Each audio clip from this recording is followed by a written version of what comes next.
They plan ahead. You may not know your future, but they do if they're in charge. And this is the way they operate. And they reversed Kennedy entirely on all of his domestic and foreign policies and went ahead with the permanent war economy and destabilization that they have been carrying out since then. And that's the country that we live in since November 22nd, 63. If you want to live in a democracy, you have to solve the Kennedy assassination. It's not a hard mystery, but you have to solve it, and you have to face it. It's not that you cannot know, it's generally that you don't want to know. Because if you know what I just told you, which is the truth, and you want to live in a democracy and have a country of people that live under democracy, you have to do something about this. And that's why we come out here for the last 49 years, to tell you the truth about who's killing people and why, and to suggest that we could live in another kind of society, we could have world peace, we could distribute wealth. There's no technology or science or anything else missing for how to make the world work and for all of us to survive together. But we've got people who make a vested interest, because war is money, in not having us get to that with each other and with the rest of the world. But the real enemies are not people abroad, they're not terrorists living in a cave, they're us. And to some extent, Jim Douglas last night spoke, and he said, who financed the Kennedy assassination? And separate from these machinations, who really financed it is us. Our pocketbooks, our wallets financed the Kennedy assassination, because it's our Pentagon, it's our CIA, it's our military. We own it, whether we want to own it or not. And we have to decide whether we want the one we've got. If we don't want the one we've got to do something different in this country and change the structure of this country so that we can get to survivable world. We're not going to survive the world that they have planned for us. We're damn lucky that John Kennedy stood up, or we wouldn't be here today, and survived the Strategic Interoperative Plan. I found this year a document that they had a standing military order to be implemented immediately upon the assassination of any United States president. They would go without any orders or anything. They had this standing and all the commands were in place. They would, if they thought it was from a foreign source, and that meant communism, they would go immediately to the Strategic Interoperative Plan.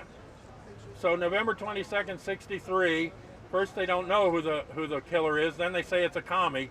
They would have gone to the plan that they were going to do at the time of the Cuban Missile Crisis. I saw an exhibit at Dulles Airport about what you can see from a satellite. It was a phony exhibit. It showed these grainy looking photographs of buildings. If you can put a satellite into space, that's only 17 miles up, and you can turn it out to the universe, and you can see all the way back to the beginnings of the cosmos. If you turn it around and shoot it back 17 miles to here, what do you think you can see? You think they can see this bullhorn? They damn sure can. You think they can see the look on my face? Yes. Read your license plate or anything else. So they tried to say that satellites only see these grainy things.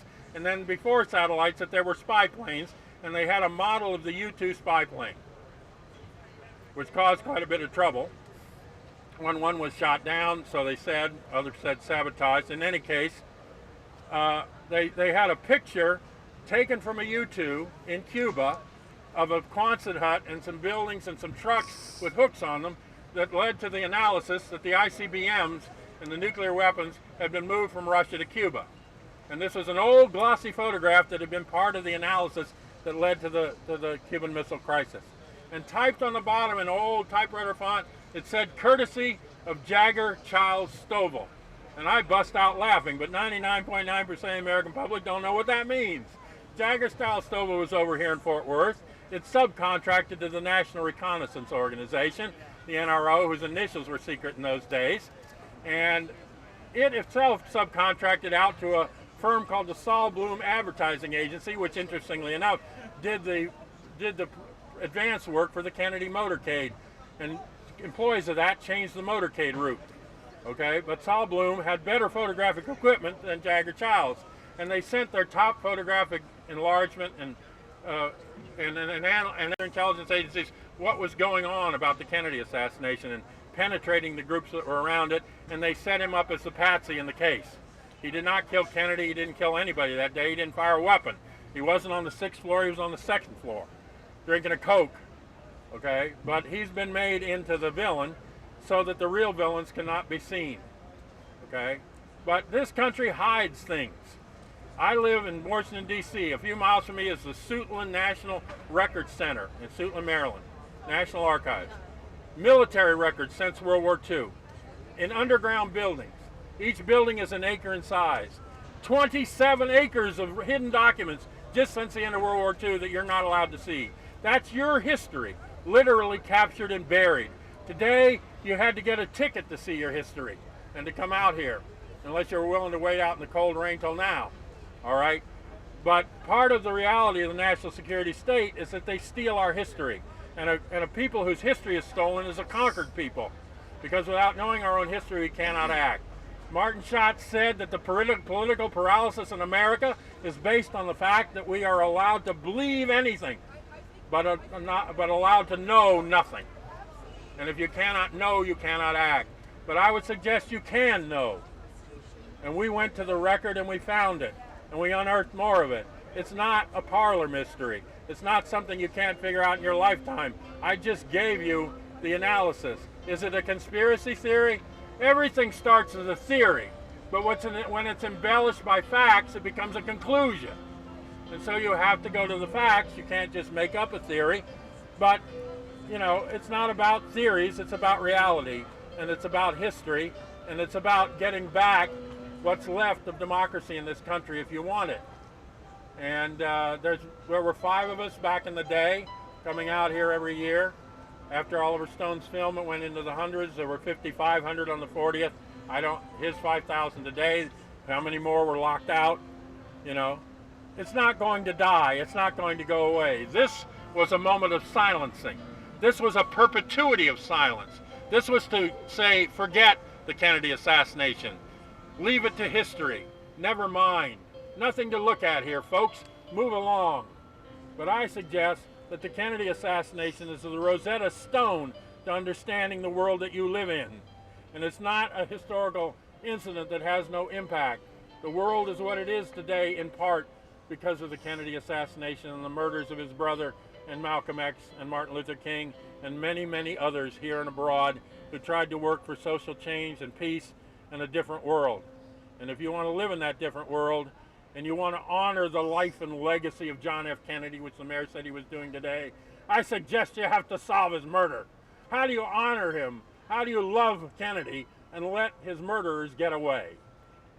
How can you do that and say that you loved John F. Kennedy?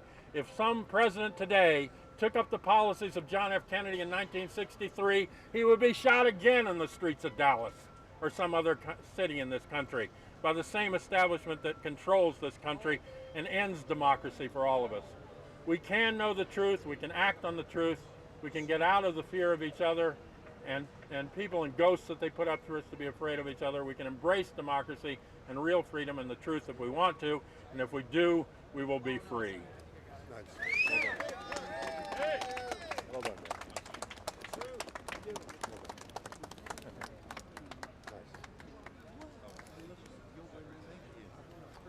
We may have some other speakers here. I don't know if Robert Groden's here, but we have a conference that we're holding all weekend at the Aloft Hotel, 1033 Young, and it's starting today at 2 with a meet and greet. And we have the best researchers of the last 5 decades on these cases over there. It's at the Aloft Hotel, and we'll be going all weekend. So I'm hoping some of you come by. We have day rates, and we have some brochures if anybody's interested. ALOFT, Aloft Hotel, 1033 Young at Griffin, not far from here. Is Robert Groden here, you know? Oh, he just called me and asked me. I don't know. I'm right behind you. Oh, well, here. This is Robert Groden. He was a photographic consultant to the House Select Committee on Assassinations, which also said that the Warren report was wrong. And he's written a new book, Absolute Proof, about the photographic evidence. He's talking at our conference this weekend. And he sits out here in Dealey Plaza selling materials that have stuff about the truth of the assassination. And he's been ticketed 81 times. He was arrested for 3 days for doing nothing but First Amendment activity out here. He's suing the city of Dallas currently, our First Amendment rights. And we've been working today to restore First Amendment here to Dallas, but there wasn't any here inside. We asked the mayor if Robert F. Kennedy Jr. could come and speak at his event, because Robert F. Kennedy Jr. came to Dallas and said that his father never believed the Warren Commission, thought it was a shoddy piece of work, and wanted to reinvestigate it and open the case. And he thought about it, and then he said, well, I guess he could speak, but he'd have to stay on point. So not even Robert F. Kennedy would have had free speech today here in Dealey Plaza, but we think this plaza, which is a designated historical site, which is a public park, belongs, especially on the 50th anniversary, but every day, belongs to the American people, it belongs to history, and it belongs to the world. Thank you, John. Thank you, John. Do you remember me? Yeah. Yeah. Folks, Good I'd to just see take you a again. It's been second. I want 25 to years. thank you all Yeah. for coming here. Thank you for caring what happened to your president. Apparently a great deal more than the city does. Move it up to your mouth a little more. Thank you so much again. COPA has a conference. The information is available here. And I'm sorry. Those of you who have come so many times through the years realize that COPA is what's kept the issues of the Kennedy assassination alive. For 49 years we've been here, we've done this. The city has avoided it and ignored it. Now for the magic 50th, all of a sudden they want it to be their event. Well, this is your event. You came and you're still here when they're finished. By tomorrow, this will all be forgotten, but we'll still be here. Right. So I thank you again. I don't know how many of you know the names Sacco and Vanzetti. These were two anarchists in Boston falsely accused of killing a guard in a bank robbery. They were eventually exonerated. At the end of their trial, Vanzetti stood up and he said, I want to thank the court.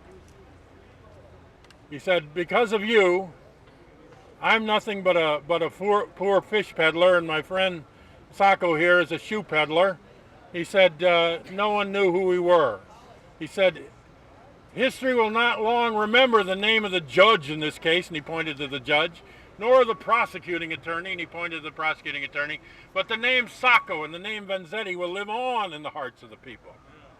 And so this is the reality here, and it will live on. We are 85% of the American public do not believe the Warren Commission. The mayor told me they wanted to move the dissent to another park. I said, we're not the dissent. We're the mainstream. We're the majority. We're not any dissent. I said, if you want to send the dissent to a park, send the press over there. They're the dissent who keep lying to you and telling you it was Lee Harvey Oswald. Have you had your moment yet? Yeah. Well, we didn't hold it as a moment of silence. I've just been talking. Let's do it again. All right. Robert suggested we should hold another moment of silence, even though we're off time, but in a different place. So I think we can take a moment to think about what happened here 50 years ago and what it means to us and what we might want to do about it. So take a moment and think. Thanks.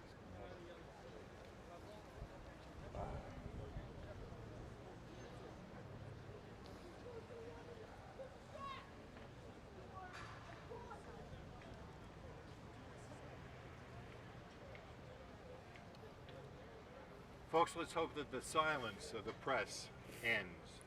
Let's hope that they become more honest than they have ever been before. And let's hope that they walk away from their control by the elements that are trying to cover all of this up. Once again, folks, thank you again for coming and thank you for caring. Thanks for keeping all this alive. Do otherwise.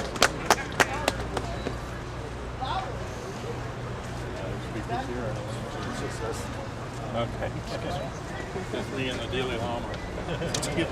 You want to take this spot? No, thanks. I'm good. You're good. Take care, buddy. All right. See you tomorrow. Yeah. I think so. Some of the best audio I've gotten over the years is after the moment of silence, because John still has his wireless on. Just conversations with people. Awesome stuff. If anybody wants information on the conference that's being held tonight, tomorrow, and Sunday, there's material up here that can pick it up. All right.